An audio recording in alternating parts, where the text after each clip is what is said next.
Прилепските пензионери крајно револтирани од изјавите на Министерката за труд и социјална политика дека не е уставно и не може да има линеарно зголемување на пензиите, денеска продолжија со протестите. Истакнаа дека тука биле излезени единствено како пензионери и дека зад нив не стоела ниту една политичка партија.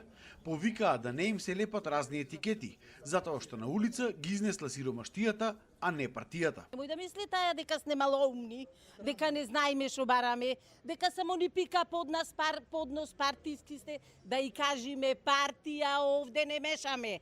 Ако ќе дојде партиски да гласаме, тогаш ќе кажеме на министерката како се гласа и што се гласа. А сега ние сме овде како здружение на пензионери. Место да му дај утеха на луѓето, дека ќе гледаме, ќе правиме напори да биде се во ред, да земите некој динар, таја ви вели не знаете што барате. На колена не кленаја, не дотераја дото, уште вака да почнеме да правиме за тие 3.500.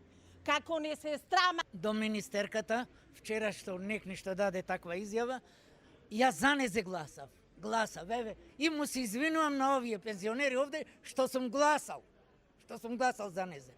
Каодиме, почнеме да купуваме во грамој, пиперки да купуваме во грамој, домати во грамој. Што правиме ние вака? 12.000 денари, 2 члена баба и дедо живеат. Дали може со 12.000? Дали за апчина да дада пари, дали за сметка, дали за дрва? Зошто направите на математика вие? Уште еднаш се заканија дека ќе ја прекинат членарината во здруженијата за пензионери, кои што наместо да им помогнат и поддржат, тие со нивни пари плаќале приватно обезбедување, за да сега тие како пензионери немаат право на пристап во објектите. И ако тие нашите пари ги трошат за лично обезбедување, ние не можеме да бидеме рамнодушни на сето тоа.